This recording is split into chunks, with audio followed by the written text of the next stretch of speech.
Who's Afraid of the Big Bad Wolf? From Three Little Pigs. Once upon a time, three little pigs lived at the edge of a forest. They were brothers and their names were Fiffer Pig, Fiddler Pig and Practical Pig. Fiffer and Fiddler loved nothing more than to sing and dance all day long. Their brother Practical was more well practical. Singing and dancing were fine, he thought. But one must never forget that the big bad wolf lived in the nearby woods. When it was time for the brothers to build their homes, Fiffer and Fiddler were lazy. They quickly threw together rough shacks, one made of straw, the other of sticks.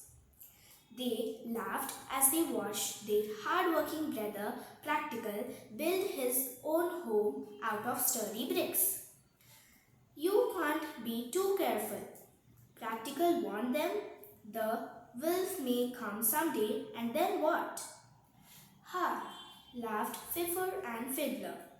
They danced, jigs, and played music, but Practical went on working until at last his strong house of bricks was finished. Just as Practical had feared, the wolf soon learned of the fat little pigs living at the edge of the woods. He wasted no time in paying the brothers a visit. Little pig, let me come in, the wolf barked. Not by the hair of my chinny chin chin, squealed Fiffer Pig. Then I will huff and I'll puff and I'll blow your house in. And sure enough, the wolf blew down the house of straw. Fiffer ran to Fiddler's house and the wolf soon followed. Little pigs, let me come in. Not by the hairs of our chinny chin chins, squealed the pigs. And so the wolf easily blew down the house of sticks as well. Quickly, the frightened pigs ran to Practical's house. Little pigs, let me come in, howled the hungry wolf. Not by the hairs of our chinny chin chins, the pigs replied. This time the huffing and puffing did nothing to the solid house of brick. But the wolf did not give up. The pigs heard him climbing up the roof.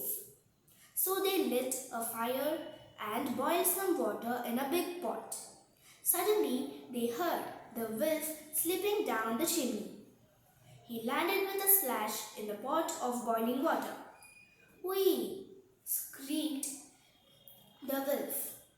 He leaped back up the chimney as fast as he could and ran back to the forest, never to be seen again. But just to be safe side, Fiffer and Fiddler built new brick houses for themselves the very next day. Thank you.